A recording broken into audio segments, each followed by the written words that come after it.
So in today's video, I'm going to go through about the week 1 meta, and I'm just going to give my thoughts and takes about this league current meta classes and skills being played. Alright, so I'm just going to use POE Ninja as a reference. First of all, you need to understand that this is not entirely 100% accurate. Things are going on live as they are changing around here and there. So okay, let's just get started. You can see this, I have displayed it.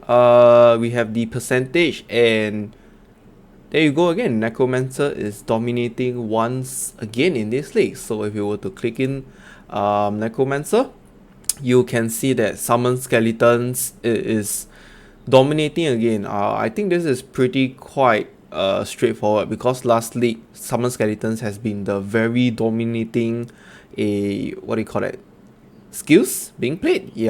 And there was no changes in the skills or class in this league, so it's just GG telling us that you're going to use the same thing and you're going to try and test out the Uber bosses. Alright, so the second popular one is Detonate Dead.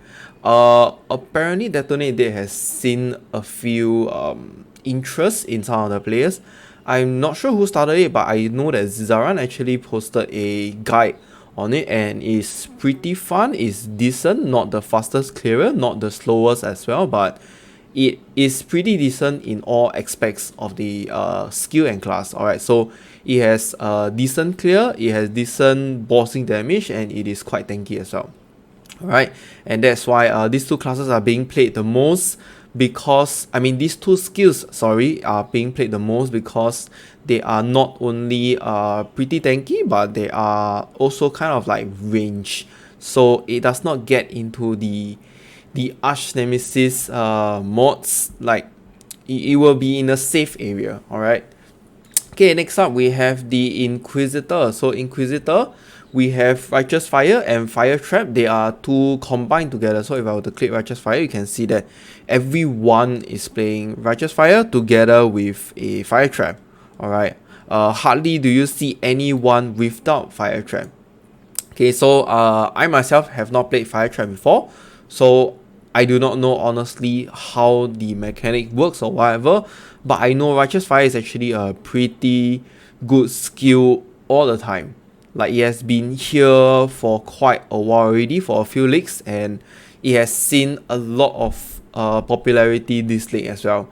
Probably just because of how good it clears. You don't really have to do much. You just need to walk around, stay within range out of the arch nemesis mods, just kite them around, and then just kill things along the way. It's pretty easy, right? And then there is actually another build which is not so popular, but I've seen quite a few of my friends and players playing it, which is the Inquisitor Spark. Okay, it is not as popular as Righteous Fire, but yes, it is actually quite decent. It is tanky and it has a lot of map clear, but when it comes to bossing, it lacks the damage of single targets. So you might have some issues when you are fighting those rare arch nemesis mods, right? But other than that, it has a very satisfying clear on the map. Okay, and then moving along to Inquisitor, we have Sabotage. Sabotage has always been here at league start, always, without doubt. Okay, it is always here. Traps are one of the best league starter builds ever made. It is just so good. It doesn't have very strong clear, but it has very strong single target damage, and that is why it is always being played at league start, because people are just trying to rush to bosses. Your endgame bosses with Saboteur, you can kill them very easily. You just need to kite around them. It doesn't have the best defenses, but it does the job. So yes, you will die at times if you don't dodge the boss mechanics well, but yeah, other than that, you can kill boss very easily. Okay, and the best one will be Seismic Trap as a grenade. Alright, I'm not sure honestly what is this Fire Trap. I don't know, but yeah, I only know the Seismic Trap and the Azure Grenade is the best build. So Azure Grenade more for clearing, and Seismic Trap more for bossing, if I remember correctly. Alright, And because of Sabotage, you can see almost everybody using Core Iron Point because they are physical skills. Okay, next on the list we have Champion. So Champion is more flexible, I would say. It is not one-sided, so it has Lightning Strike. Lightning Strike is also considered to be ranged when you hit on the ground wherever your mouse or pointer is clicking at. It just releases multiple lines or skills of the lightning skills. Alright, so it is kind of range, and this is why I see this is kind of like popular as well, because you can just hit them from far, right? The range is actually quite big, and when you are fighting bosses, you just need to go close to it, and you will like kind of have a shotgun mechanic on the bosses, and that's why it is quite versatile. You see, it's like vice versa. You have the long range and you have the close range to burst the bosses as well, right? And being on a champion, which means you are quite tanky also, you are not completely defenseless. Alright, okay, and then the next skill is actually Corrupting Fever. So Corrupting Fever is also popular. I think the last video that I know that is Corrupting Fever was actually from Grimroll. So I'm not sure what class he plays, but it is actually quite fun. One of my friends is playing it, and the clear is very satisfying. As of now, he is still enjoying it. It is actually a debuff that will apply to monster of Corrupted Blood. Alright, and it actually clears pretty well, but then again, I think it lacks the damage against bosses. Alright, it is not the fastest boss clearer, but it does the job. Alright, and then next we have Elementalist. So Elementalist is just Explosive Arrow mainly. Explosive Arrow Elementalist has been there last league as well as a very strong contender of a league starter. It was started off by Zizaran, I think, or one of, I cannot remember who, but yes, it is there. It is really good according to streamers' opinion, but it's just not my style. The point is, it does the job. It has a lot of range. You summon a lot of totem and it just shoot a lot of burning DOT for you, but it has a delay. Alright, it has a delay of those explosions, and it is not very well versed in map clearing, but it does clear decently. Alright, I'm not saying that it is bad at map clearing, but it just clears decently. Okay, and the other very interesting thing that I saw was this. It's actually the Elementalist Death Wish. I wasn't sure what was it about until I actually went to search about it. So basically they use this helmet called Maw of Mischief, and it grants level 20 Death Wish skill, which means, right, if you 6 socket this, when you use Death Wish, your minions actually kind of like explode. Alright, it explodes and then it deals tons of damage like a single target, right? So this is another single target skill, which is very interesting. So what they usually does is they summon the stone golem. Let me see if I can find what actually this guy uses. Yeah, so you see there's stone golem, and then they summon tons of stone golem and they just use Death Wish. So Death Wish damage is based on the golem's life. If I'm not wrong, at max level is at 17%, and 17%, let's say if it's 17% of 10,000, there will be 1,700 base damage. That is really, really a lot. Alright, and there is the damage over time as well, and that's why it is so pain. Alright, so yes, this is actually a very interesting build. I have not tried, but maybe I will.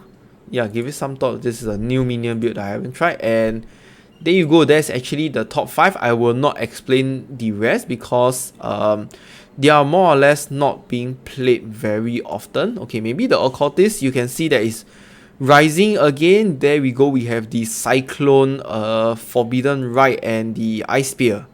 Right, so the Cyclone Forbidden Rite and Ice Spear is still ongoing, but I must say, for those of you that have actually played the low budget, right, you will kind of understand that it isn't a very nice experience. Okay, with all the Arch Nemesis mods hindering you, you die very often.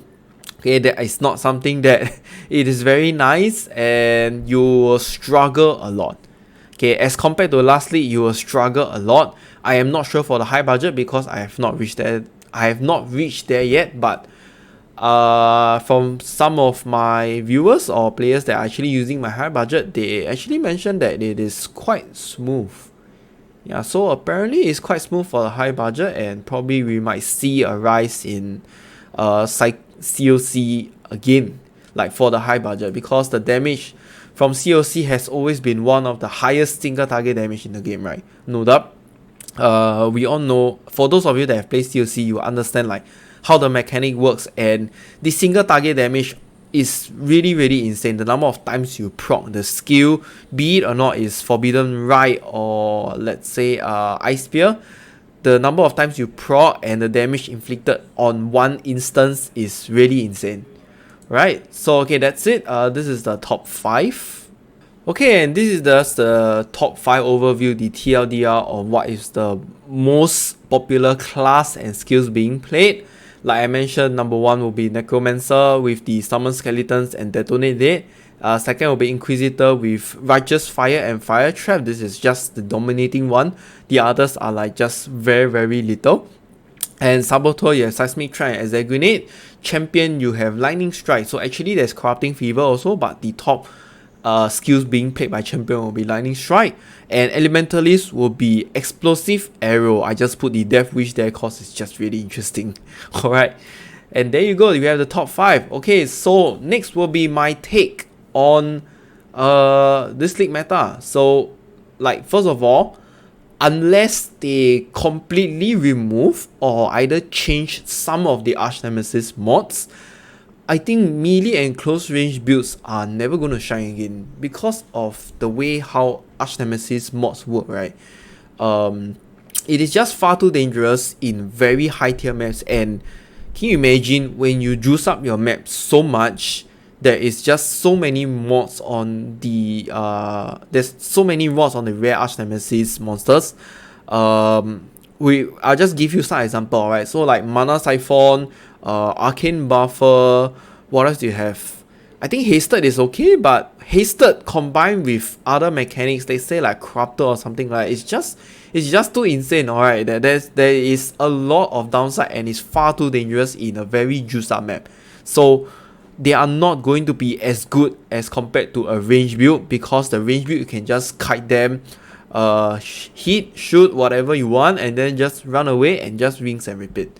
Right? That is why I think if they really need to do something to all these modifiers, right? Otherwise, people are not going to enjoy melee or close range builds anymore, and you can kind of expect half of the population of the melee or close range skills are like just going to be exiled from the game. Alright, yes, it is fun. People like me, we like to play Cyclone. It's not going to be a nice experience anymore. Okay, so next will be, what about the always ever popular Cast on Crit? So I think the build is still playable, just that like I mentioned, you will not have a very good experience at times. Just imagine when I cyclone into a pack of mobs and suddenly just this Mana Siphon guy appear. Alright, it's gonna suck all my mana. I won't even have time to see where is the donut at, and by the time I reach, like I go into his circumference, all my mana will be sucked out. And what happens if there's a pack of mob that's charging towards me? Dude, I'm just gonna die instantly. There's no way I can react to that. Right? I can't even like use a movement skill out of it. The only thing I can do is I just press all my flasks and hope I survive. Right? And get out of there. And then like, well, okay, so let's just say if I manage to survive that situation, alright, and I kill, it's gonna take me like half of my flask away. And then what if I meet another one, let's say Arcane Buffer, the next one? The same thing is gonna repeat. I'm just gonna get stunned there, and then the pack of mobs are gonna just come at me, and then I'm gonna die again. So it will not be as smooth as last league. You will encounter a lot of dangerous situations where it just kills you randomly or instantly. You don't have time to actually go and point on the rare mobs and see what mods they are before you actually consider or think whether you should engage them or not. You don't have time for that, alright? And the high budget will definitely be much better, but with the nerf to Headhunter, right, I'm really not sure how it feels now. So the thing about Headhunter is that yes, you still get the Arch Nemesis mods, but majority of the mods are useless. Right, majority of the mods are useless. Then again, I will give you a good example. Mana Siphon Arcane Buffer. What? You're gonna steal these modifiers? It doesn't do anything to you. It doesn't do anything to the player, right? The mods are gonna hit you like, yes, you are going to gain the Arcane Buffer effect of stunning if they hit you too much, but that's just about it. You're not going to deal extra damage, you're not going to go faster or whatever. So I really prefer the old Headhunter. More like actually I prefer the old rare modifiers where the Headhunter experience is really enjoyable. Okay, so next we have the Skeleton Mage and Righteous Fire will continue to dominate the scene for the rest of the league. This is something that I can ensure you very pretty much like 100%. Okay, because first of all, they are easy to play. They are very tanky even on a low budget build, which means that you can farm very safely even in a juice up map. I'm not talking about like super delirious maps, like just a normal map that you juice up with your Atlas skill tree and your scarabs. You can just farm perfectly fine and it's very smooth to scale up to the high budget. Alright, there is you can see the progression as it goes. So let's just say, for example, Skeleton Mage, you can progress slowly from your rare 16 armor to your Flesh Crafter. The damage, you can see that it goes up consistently, and then you have your high budget cluster, your medium cluster, and the rest of the jewels and items. Alright, so next is, I will expect there will not be much changes in this league. Alright, so don't assume or expect new builds to appear. Probably the only take I will say is that if people actually found out something like fun to play, alright, so streamers will probably find something else fun to play that they can share their builds with the community or the public, and that will be where new builds appear. But other than that, there is really nothing interesting to expect for this league. Alright, and content wise, I think playing around with the Atlas skill tree, sorry, mind me the words over here. So Atlas skill tree, alright, to find alternate farming strategies will be probably the fun part this league. Why I say so? Because the new keystones have opened up a lot of reasonable opportunities for us to venture. Okay, and there is a lot of things to explore. So I can take stuff like the Grand Design, where you have a lot of pack size. You can just abuse all the pack size, or you can take the other one that has these small passives at 100% increase effect. So all the notable passive does not have, and there's a lot of small notable passives that is actually really good. So some examples will be like Delirium, where you farm Simulacrum Splinters, that will be doubled. So each node is actually 4%, right? So I think there is 5 of them. So let's just say example, if there's 5 of them, there will be 20%, right? So if you take that keystone, that will be 40%. So that applies to Legion as well. I think there is a 20 or 25% chance that the splinters that drop from every single mod will be an emblem, right? So if you were to take the small node, that will mean that every single mob will have a 40% chance to actually become the whole emblem itself. That is really a lot, right? You can imagine like every okay, let's just say every 2 or 3 mob that drop the splinter, I'm going to get an emblem. This is really a lot. Alright, so that's the big difference over here. So yes, that's my take on it. Hope you guys enjoy the video. Continue to enjoy the league while you can. I think actually honestly, in my own opinion, I don't think the league will last extremely long, but enjoy and have fun. Thanks guys. Thank you for watching. Feel free to comment anything in the section below, or hop over to my Discord channel where casual players come over to chill, discuss more about the builds, gameplays, or even ask any other questions. Once again, if you like my contents, do remember to click the like and subscribe button. Bye!